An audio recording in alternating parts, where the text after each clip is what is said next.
Bonjour tout le monde, voilà. Je voulais vous remercier d'abord pour le dernier cours qui a été bien partagé. Donc beaucoup de gens l'ont vu, c'est très bien. Vous participez aussi donc à la diffusion de la Torah. Moi je fais mon travail, vous faites le vôtre et c'est magnifique. Nous collaborons tous ensemble à rapprocher la Géoula, rapprocher la rédemption finale qui, on espère, Bezrat Hashem, finira par arriver. Euh, Très gros potentiel cette année. Ça ne veut pas dire que ça va se passer, mais en tout cas, il y a un très très gros potentiel. Et je pense que le monde ne pourra pas aller trop loin vu comment dire, la folie ambiante, vu la bêtise ambiante. J'espère que le maître du monde aura vraiment pitié de nous et qu'on va avancer donc vers la rédemption finale au plus vite. Et Bezrat Hashem, donc on est la veille de Tou Bishvat. Tou Bishvat, c'est une forme de Rosh Hashanah, c'est une forme de renouveau. C'est la nature qui commence à se réveiller, pas au niveau de l'extériorité, mais déjà on dit que la sève des arbres commence à revivre et à se répandre jusque dans les branches. Et d'ici 1 ou 2 mois, on verra bien sûr les premiers bourgeonnements, les premières feuilles des arbres, on va dire, sortir donc de là où elles étaient enfouies, cachées pendant l'hiver. Voilà. Donc on va parler aujourd'hui, on va faire un cours sur une Torah de Rabbi Nachman de Breslev, une très très belle Torah, magnifique. Vraiment, on a beaucoup de chance de pouvoir accéder à cette Torah-là. Rabbi Nachman est une lumière infinie. Je pense que on n'a pas idée encore de la Torah, de ce que c'est la Torah de Rabbi Nachman. C'est pas des garçons qui courent, même si c'est très mignon, qui dansent sur des voitures. Très loin de là. C'est la Chokhmah, la Kabbalah. Ce sont des très grandes lumières, des très grandes Torahs, de très très grands enseignements. Et je pense que ces prochains temps, on va faire un petit effort et insister un petit peu sur la Torah de Rabbi Nachman de Breslev par le biais du Likutei Moharan et des explications, on va dire, plus kabbalistique que même chassidique par rapport au contenu donc du Likutei Moharan, qui est l'œuvre principale de Rabbi Nachman de Breslev. Avant de commencer, on peut commencer le cours, on va commencer le cours comme ça. Il faut d'abord savoir et comprendre que toute la problématique humaine tourne autour d'un seul point. C'est la Gahava. C'est l'orgueil que l'homme a en tant qu'homme par rapport à son monde. Les êtres humains, en tout cas ceux qui ne sont pas dans la Torah, ceux qui ne sont pas dans la vraie Torah, parce que malheureusement, il y a des gens qui croient être dans la Torah, je ne parle pas de ceux-là, et il y en a beaucoup qui croient, et ils ne le sont pas.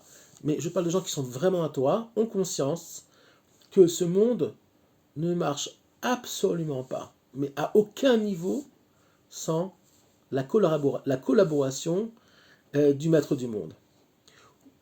Nous avons été créés pour collaborer avec lui. C'est le mérite de l'homme, ou pas.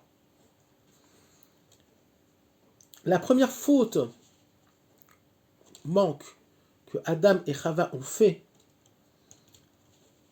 quand ils sont descendus du Gan Eden, c'est, ils ont dit, et je le dis aussi pour moi, maintenant avant le cours, c'est Hachem qui fait le cours, pas moi je suis qu'un canal. En kochi ve'otsem yadi. Non, je me suis trompé. Kochi ve'otsem yadi. Moi je dis en kochi ve'otsem yadi. Moi, je n'ai aucune force et il n'y a aucun pouvoir dans ma main. Mais eux ont dit kochi ve'otsem yadi. Ça veut dire quoi? Que tout simplement, ok, nous étions au Gan Eden, maintenant nous sommes descendus de niveau, et bien le monde nous appartient, et on va travailler la terre, on va garder du bétail, on va construire des immeubles, on va construire des villes, et on va faire avancer l'humanité. Mais où a été la faute? C'est qu'ils ont cru, ils allaient le faire seuls. C'est la maladie mentale de l'homme jusqu'à présent. Il y a même des gens avec des belles kipotes qui croient que s'ils ont réussi dans les affaires, c'est parce qu'ils sont très intelligents. Non, c'est parce que Dieu t'a permis de réussir dans les affaires. Toi, tu as fait Ishtadlut, Quand tu as fait l'effort, tu t'es levé le matin, t'as bu ton café, t'as fait ta tfila, t'as donné ta tzedaka, t'es parti travailler, t'étais 1 heure dans les embouteillages avant d'arriver au bureau, ton usine, peu importe. Mais sache une chose, il n'y a pas un pas, il n'y a pas une respiration dans ce monde-là s'il n'y a pas le ratson, la volonté du maître du monde que ça soit. Ein od milvado, il n'y a rien d'autre que lui. Donc nous on doit dire, et même moi, avant un cours, je dois dire, En kochi, votre dit, moi je suis rien. C'est le juif. Le juif c'est celui qui a conscience que sans le maître du monde, il n'est rien et que le monde n'est rien. Il n'y a pas une chose que vous voyez, il n'y a pas une chose que vous sentez, quelles que soient, on va dire, les choses qui vous arrivent dans votre vie, même les choses les plus banales, sans que le maître du monde soit derrière.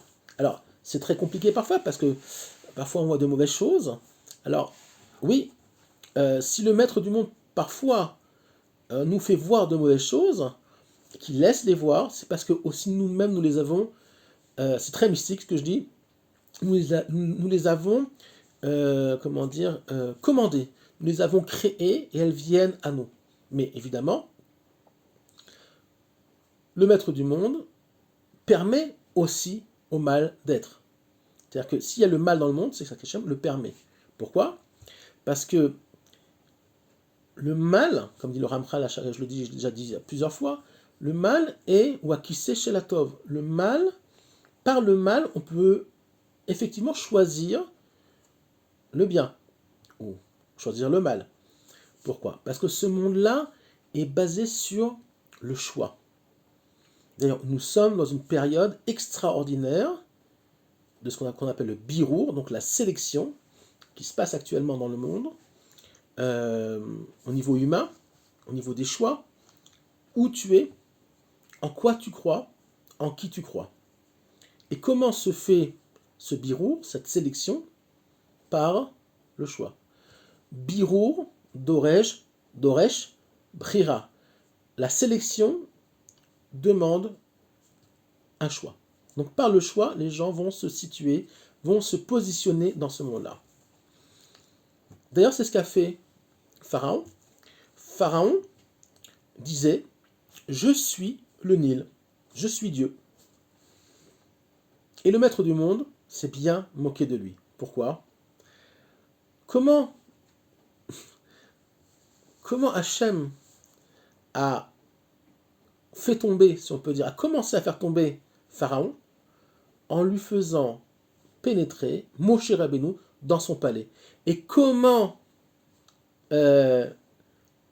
Hachem a fait rentrer Moshe dans son palais? Par le Nil. Que dit Pharaon? Ani Yaori. Yaor, c'est le Nil. Ani Yaori, je suis le Nil. Ah, tu es le Nil? Bah, tu vas voir ce que je vais te faire. Ain tachat ain, shen tachat shen. Œil pour œil, dent pour dent. Tu te prends pour Dieu, tu te prends pour le Nil. Même si le Nil, c'est pas Dieu, mais c'était la vitalité. Ok, c'est le symbole de la vitalité, le Nil, puisque c'est de l'eau. Ah, ben tu vas voir. Moi, je vais te faire rentrer un bébé qui s'appelle Moshe Rabbeinu, qui va grandir. Et il va grandir dans ton palais. Il va venir par le Nil.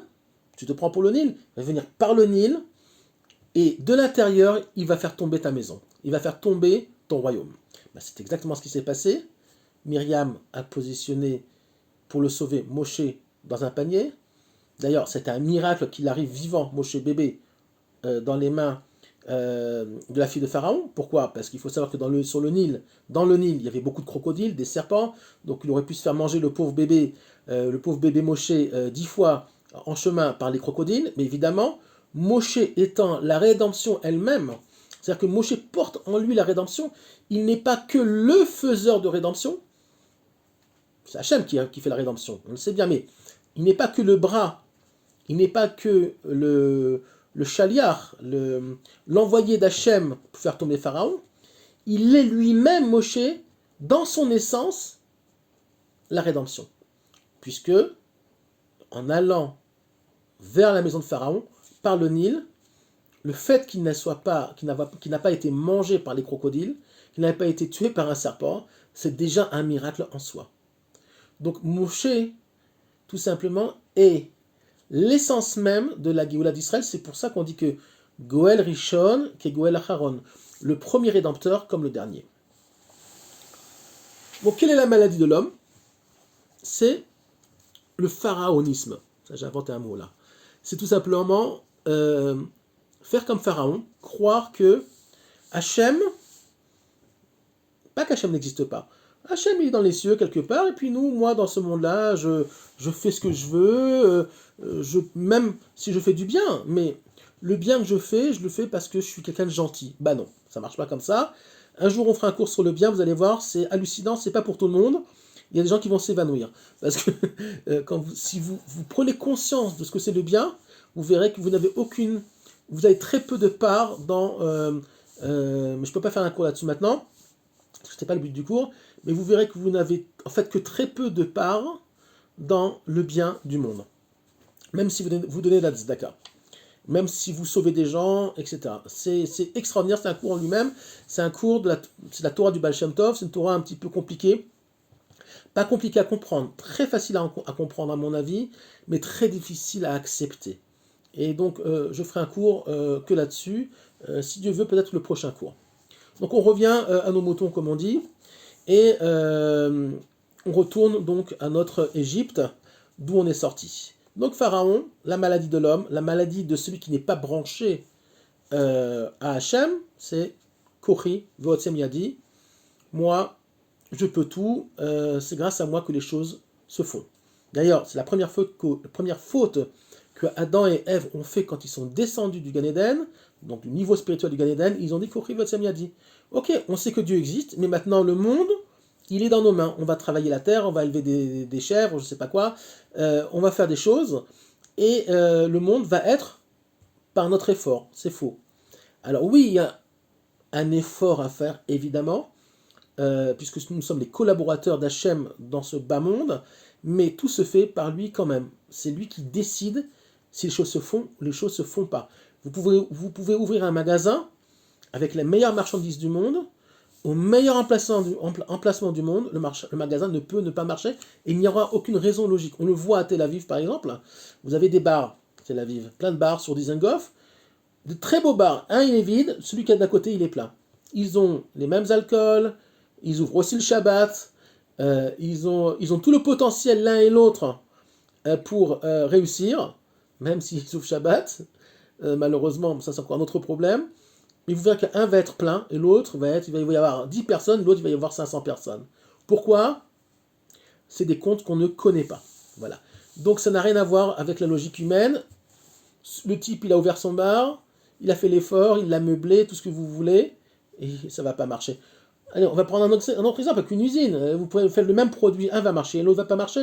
Et ils ont le même marketing, les mêmes spécialistes, tous aussi bons les uns que les autres. Il y en a un, ça va marcher, l'autre ça va pas marcher. Il n'y a pas de raison logique. C'est des comptes qu'on ne connaît pas. Il y a mille et une raisons pour lesquelles une chose qui marche, on va dire fonctionne au niveau économique et au niveau spirituel, je parle. Et une autre affaire qui ne marche pas. Ça n'a rien à voir avec l'intelligence de l'homme, ça n'a rien à voir avec l'effort de l'homme. Nous, on doit faire l'effort, mais après, si ça marche ou ça ne marche pas, il y a d'autres critères qui rentrent en ligne de compte, et c'est une chorma en soi. Quelle est la vraie chorma? On parlait donc de chorma. Quelle est la vraie chorma? C'est la chorma de la Torah. Il n'y a rien d'autre que la chorma de la Torah. Alors vous allez me dire, oui, mais il y a la chorma des sciences, il y a la chorma de la menuiserie, il y a la chorma de la médecine, de tout et tout et n'importe quoi. Oui, mais l'essence de la chorma, c'est la Torah. La Torah est le concentré et l'ADN de toutes les chormot. Que nous dit Rabbi Nachman de Breslev? Il nous dit comme ça. Chorma, c'est aussi la lettre, c'est la première lettre de chorma, c'est chet. Mais la lettre chet veut dire aussi, dans ce cas-là, nous dit Rabbi Nachman, chayut, à savoir vitalité. Donc la chorma, c'est la vitalité.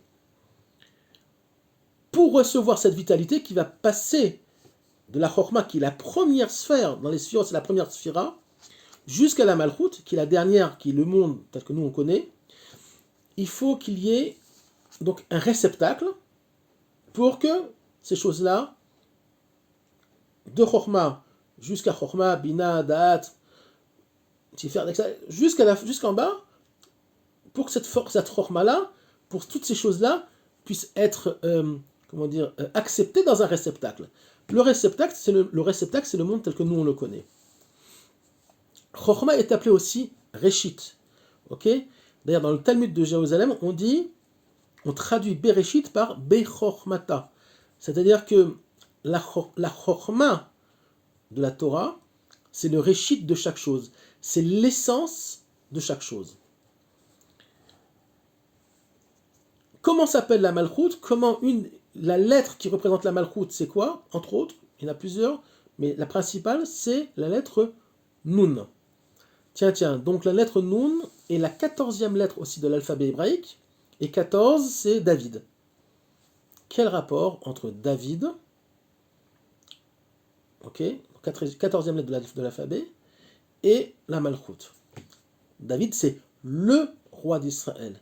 Et David est l'homme par excellence qui représente ce qu'on appelle la chiflout. Chiflout, en hébreu, vient du mot shefel, qui veut dire... c'est un des mots qui représente l'annulation de soi. On va faire ça simple. Ashpala en hébreu, c'est se faire humilier. C'est l'humiliation. Mais pas l'humiliation négative. C'est-à-dire qu'on s'humilie par rapport au divin. Mais pas dans le sens négatif du terme. C'est-à-dire qu'on accepte qu'on n'est que des petites créatures qui vivront que 120 ans, qui auront des comptes à rendre au tribunal céleste, et on reviendra ou on ne reviendra pas, mais qui on est nous par rapport au maître du monde? Rien du tout. Moins que rien. Et pourtant, les moins que rien que nous sommes, Dieu nous a choisi pour être ses collaborateurs. Donc c'est ce qu'on appelle aussi Chesed. Chesed Elyon, c'est une grande miséricorde, parce que Dieu, En Od Milvado, il n'y a rien d'autre que lui en principe. Pourtant, il a permis qu'autre chose que lui, et l'impression et l'illusion qu'il peut faire aussi quelque chose au niveau d'une vitalité qui s'appelle la création du monde. Si on relie la première lettre de Chochma, donc le Chet, à la lettre de Malchut, qui représente Malchut, pas le même, mais le Nun, qui représente la Malchut, donc la Malchut c'est quoi? C'est, on dit En Michela. Elle n'a rien par elle-même, elle ne fait que recevoir. C'est pas comme toutes les autres sphirotes qui ont une énergie, qui sont ce qu'on appelle des orotes, qui sont des énergies qui influencent le monde. La Malchut, elle n'influence rien du tout. La Malchut ne fait que recevoir. C'est comme une bouteille de l'eau qu'on verse dans un verre. Le verre, c'est la Malchut. Sans l'eau, il ne sert à rien le verre. Et le contraire. C'est-à-dire que s'il n'y a pas de verre, l'eau, si on la verse, elle va tomber par terre, elle va s'éparpiller, donc elle ne sera pas acceptée dans ce qu'on appelle dans un keli, dans un réceptacle. Qui est le keli du monde? Israël. Ce sont les premières lettres de Cohen, Lévi, Israël. Kli, réceptacle. Israël est le réceptacle du divin dans le monde, et après son travail, c'est justement de kimitzion, etc., de répandre donc le divin dans le monde. Donc si on prend la première lettre de Chochma Chet et la lettre qui représente la Malchut Nun, on obtient le mot Chen. Comment on dit en hébreu tu me plais? Ata motze Chen.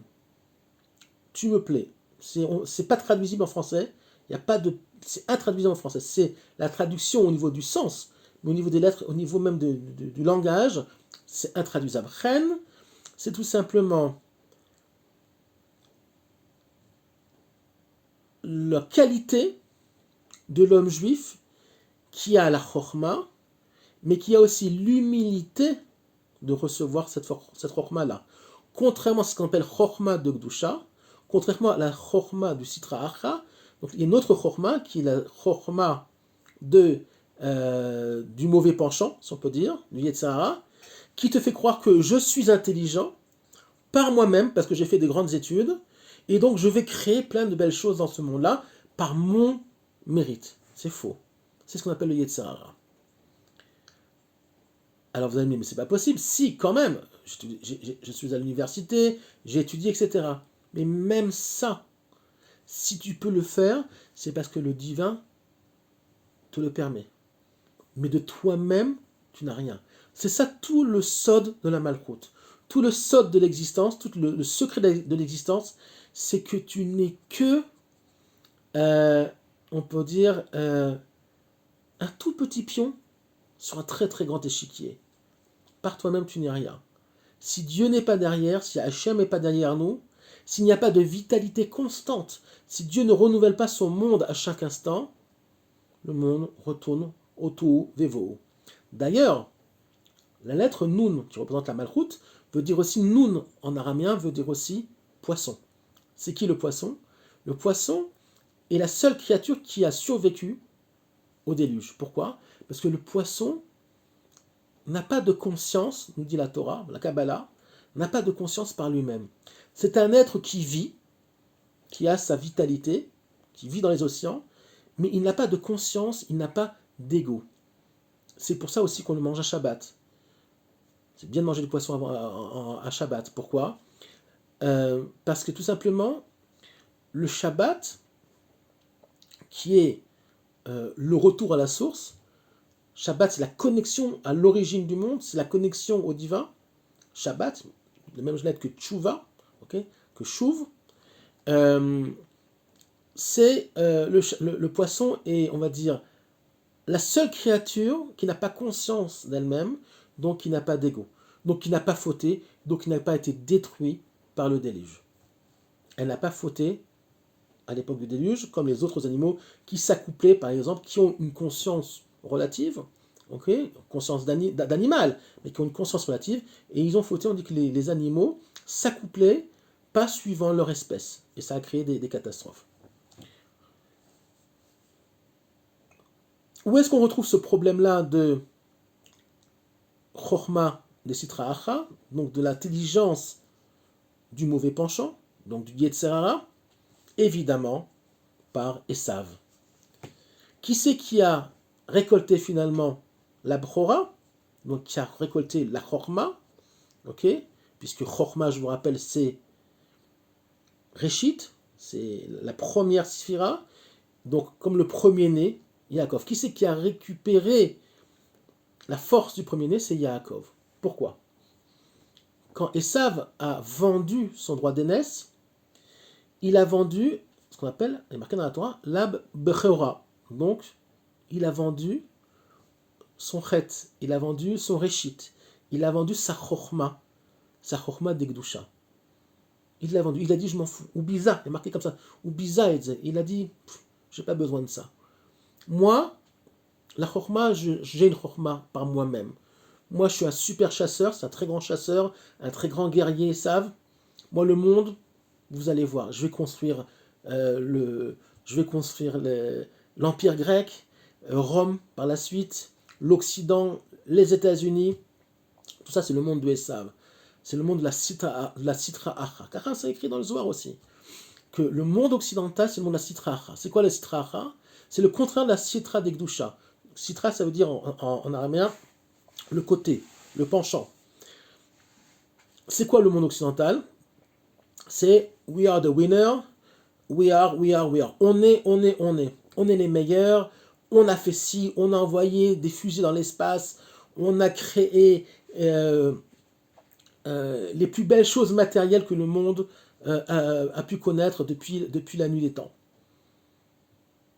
C'est le Satan, tout simplement. C'est le monde de je suis. Quand un milliardaire part de ce monde-là, est-ce qu'il prend ses milliards avec lui dans le trou? Non. Un pauvre, qui n'a rien, non plus. Même votre slip, vous ne le prenez pas avec vous. Donc, rien. Donc, tout ça, c'est du vent. Tout ça, c'est une illusion. Donc, le monde de Esav est une illusion. Qu'est-ce qu'il a fait, Esav? Il s'est connecté à l'illusion, à l'extériorité du monde. Il a dit, moi, la chorma d'Egdusha, la chorma de la Torah, je m'en fous, je peux la vendre à Yaakov. Qu'est-ce qu'il a qu'est-ce qu'il a eu en retour? Ok, il a reçu un plat de lentilles. C'est quoi les lentilles? Une lentille, c'est rond. Lentilles, c'est ce qu'on appelle ma'agal hachaim. D'ailleurs, on mange, quand il y a un décès, on mange des choses rondes. Des œufs durs, des pommes de terre entières, il y en a qui mangent aussi des lentilles. Pourquoi? Ma'agal hachaim, tout simplement, la roue de la vie. Mais, quand on a conscience de soi par rapport au divin, alors ça va. Mais quel est le problème? C'est que Esav, lui a dit, moi j'ai pas besoin du Olam Haba. Mon Olam Haba, je m'en fous. La Torah, je m'en fous. Moi, ce que je veux, c'est now. C'est maintenant. C'est kiffer ce monde-là tout de suite. Je veux une maison, je veux une piscine, je veux une grosse bagnole, une deuxième bagnole, une maison de campagne. Partir dans le monde là où je veux, quand je veux. Kiffer la life. Maintenant, personne dit qu'il faut vivre comme des clochards. C'est pas ça que ça veut dire. Mais, le monde des Saves, c'est le monde de maintenant. C'est le monde des limites. C'est le monde de Pharaon, tout simplement. Pharaon, c'est un Sitracha. Et Sav aussi. Ce sont deux expressions de la même chose. C'est le monde du moi. J'existe sans que l'Éternel ait une influence sur ma vie. Que se passe-t-il actuellement? Hachem nous amène des variants, après variants, et revariants, et re-revariants. C'est quoi Corona? On le sait très bien. Corona, ça veut dire il y a une bière comme ça. C'est Corona, c'est la bière Corona, c'est une couronne. Et bien, Kéla, comment on dit couronne en hébreu? Keter. C'est quoi la sphira de Keter? Donc qui est au-dessus de Chorma, qui est au-dessus de toutes les autres sphirotes, c'est celle qui est en dehors du monde. Tout simplement, elle n'influence même pas le monde, elle est au-dessus, elle est incompréhensible. C'est une sphira qui est au-delà du fonctionnement du monde. Le monde commence à fonctionner à partir de Chorma, jusqu'à Malchut. Mais Keter, c'est déjà autre chose. Et bien, c'est exactement ce que nous vivons. Nous vivons une période incompréhensible. L'homme a cru par son ego qu'il allait aller au bout de... Alors, qu'on ait créé cette épidémie ou qu'on n'ait pas créé cette épidémie, peu importe. Mais l'homme a cru régler très rapidement le problème. Alors, derrière ça, il y a aussi des choses beaucoup plus compliquées. On sait qu'il y a aussi des idées de transformer le monde, transformer l'ADN, etc. Enfin, je ne vais pas rentrer là-dedans, c'est pas un cours là-dessus du tout. En deux mots, l'homme croit qu'il va pouvoir régler la crise actuelle par des injections. Ben, Hachem se moque de nous, en tout cas se moque d'eux, puisque ceux qui n'ont pas conscience sont dans une course. Une course, c'est comme si vous pédaliez sur un vélo vous savez, les vélos d'appartement, et avec ça vous voulez arriver à la forêt voisine. Ben non, un vélo d'appartement, vous restez sur place. Et ben c'est exactement ce qui se passe. On pédale sur place. Pourquoi? Parce que Dieu est en train d'apprendre, de donner une leçon d'humilité au monde. Ah, vous avez créé une injection pour la deuxième variante. Et ben vous allez voir combien de variants il va y avoir. J'ai entendu dire qu'il y a maintenant, plus que l'Omicron, il y a le variant français. Et après le variant français, il y aura le variant togolais. Et après le variant togolais, il y aura le variant chinois, et le variant sénégalais, et le variant thaïlandais, et le variant australien, n'importe quoi. Pourquoi? Parce que Hachem se moque de nous. En tout cas, il se moque de ceux qui ne sont pas connectés à lui. Pourquoi? Au lieu de lever les yeux au ciel et de faire tchouva, les gens, ils cherchent une solution là où il n'y en a pas. La raison pour laquelle il y a une épidémie dans le monde et que Dieu a laissé des gens malfaisants mettre cette épidémie en place dans le monde-là, pour des raisons X, Y, Z, sans rentrer là-dedans de nouveau, si ça existe, c'est que Dieu a laissé faire. Pourquoi? Parce que Hachem veut amener la Géoula, et il veut que l'homme lève les yeux au ciel. Il veut que les hommes, et pas que les juifs, que le monde entier lève les yeux au ciel, disent Boré Olam, on t'attend. On t'attend, on te veut. Pas on t'attend, on te veut. Parce que Hachem il attend, c'est lui qui nous attend, pardon. C'est lui qui nous attend. Hachem nous attend. il attend qu'on se réveille. Eh bien non, on continue dans le monde des saves, on continue à inventer, on croit pouvoir inventer des solutions là où il n'y en aura jamais. Donc tant que le monde ne fera pas de chouva, eh bien il n'y aura pas de solution. Maintenant vous allez me dire, bah alors là on va attendre, la Géoula elle va jamais arriver. Eh bien si, et je vais vous expliquer comment. Il y a une fille qui dit, une fois que j'ai donné un cours là-dessus, Anna Bekoar, qu'on dit tous les matins, Anna Bekoar, Yodulat Yemincha, Tatir Tzroura. En deux mots, à un moment donné, Hachem va avoir pitié de son monde, de façon générale, et va, oui, amener la rédemption. Mais pour ça, il faut que les gens, pour que les hommes, lèvent les yeux au ciel. Et comment ça va se passer? Par des grandes claques dans la figure, à tous les niveaux. Pas que le corona, on va vite l'oublier. Il y aura beaucoup d'autres choses, jusqu'à ce que les gens lèvent les yeux au ciel et disent « Ah, pitié, sauve-nous ». Ok, on veut la Géoula, on sait que tu es là, on sait que le monde ne peut pas fonctionner sans toi. Nous ne sommes que tes associés, mais nous ne sommes pas le grand patron. C'est ce que Hachem y veut. Alors c'est pas Chas Veshon, que Dieu préserve, c'est pas que Dieu a de l'orgueil, mais c'est que Hachem il veut amener un monde, il est marqué comme ça, Hachem bara leitiv. Hachem il a créé un monde pour faire du bien. Mais ce bien-là ne peut pas arriver si de notre côté on ne fait pas un effort pour y arriver. Rien n'est gratuit. Hachem ne veut pas donner gratuitement à l'homme son Olam Haba. Le Olam Haba se gagne. La terre d'Israël se gagne. Et ça, pour tous ceux qui ne sont pas en Israël, je vous le dis, c'est pas gratuit. Et le Limud Torah se gagne par l'effort. Le Bala Sulam en parle énormément. Le Limud Torah, il faut beaucoup étudier. On ne comprend pas, on réétudie jusqu'à ce que ça rentre dans nos petits cerveaux. Et bien la terre d'Israël aussi. Les gens qui croient qu'ils vont arriver avec la Géoula Shlema vivant en Eretz Israël gratuitement, sans avoir eu passé par, comme on dit, du sang et des larmes, et bien vous vous trompez. La terre d'Israël se gagne, elle n'est pas gratuite du tout. C'est pour ça que les gens qui font de l'Alia ont tellement de difficultés. Pourquoi? Parce que ça se gagne. Alors il y en a qui repartent. Ça oui, malheureusement il y en a qui repartent. Pourquoi? Parce qu'ils ne sont pas capables de faire l'effort. Mais celui qui est capable de comprendre pourquoi il est là, et que finalement, il n'y a rien de plus beau que de recevoir un salaire, même si c'est pas pour ça qu'on doit le faire, on doit le faire parce qu'on doit le faire, mais un salaire parce que j'ai travaillé, ok, et Hachem veut donner un salaire aux gens qui ont fait un effort, qui ont travaillé. Et je vais finir avec ça. Il y a une source extraordinaire dans le Chesed d'Avraham, qui est un livre de Kabbalah très très connu, du Rav Avraham Azoulay, qui est un contemporain du Baal Shem Tov, il me semble, quelque chose comme ça. Il vivait il y a 350 ans à peu près à Hebron. D'ailleurs, c'est un livre qui a été écrit à Gaza. Qu'est-ce qu'il dit le Rav Avraham Azoulay, qui est un Mekoubal, mais Ish Elokim Chaim. Il dit comme ça, il y aura deux sortes de juifs à la fin des temps. Ceux qui auront donné leur vie, donné leur, on va dire, leur argent.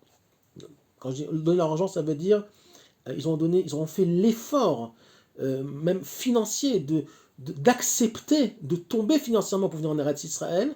Alors Hachem, eux, il leur donnera la Torah du Gan Eden. Les autres, il leur donnera pas. Ils auront des matanotes, ils auront aussi une récompense pour toutes les réincarnations qu'ils ont eues, mais la Torah du Gan Eden, ils l'auront pas. C'est pas moi qui le dis. C'est pas moi qui le dis. Le Chesed d'Avraham, un des plus grands sages d'Israël, maîtres d'Israël de tous les temps, très connu. Il le dit, Mishetarach, celui qui a travaillé, celui qui a planté, il aura des récoltes. Celui qui n'a pas planté, il ne récoltera rien du tout. Malheureusement, c'est comme ça. Réveillez-vous, il ne reste plus beaucoup de temps. Je sais que si on est vraiment à la fin, plus je ne peux pas vous dire. Moi, ça fait des années que je donne des cours, pas sur YouTube, mais même ailleurs. On a beau dire, alors il y en a des gens qui ont compris, qui font des efforts, il y en a qui sont venus en Israël.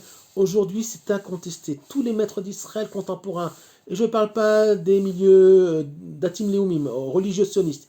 Ils vous disent la même chose. Je parle des milieux ultra-orthodoxes, anti-sionistes. Ils vous disent, il faut être en Eretz Israël. Et ils ne croyaient pas les rabbanim qui disent, oui, mais il faut venir quand on est prêt, quand on n'est pas prêt. Il n'y a plus prêt, c'est fini. C'est fini. C'est fini. Il n'y a plus de prêt ou pas prêt. On est passé déjà, on a passé le stade de prêt ou pas prêt. Je vous souhaite en tout cas bon courage à tout le monde. Pour un autre cours, Bezrat Hashem, la semaine prochaine, ou alors en fin de semaine, on verra. Et je vais essayer de donner un cours, de redonner ce cours-là que j'ai donné il y a très très très longtemps. Donc les gens ont sûrement oublié sur ce que c'est le bien dans ce monde-là et comment le bien il passe dans ce monde-là et qu'est-ce que ça veut dire. Est-ce qu'on a un mérite dans le bien qu'on fait? Vous allez voir, c'est pas si facile que ça, c'est même très compliqué. Je vous souhaite donc une bonne semaine et tout Bishvat Sameach.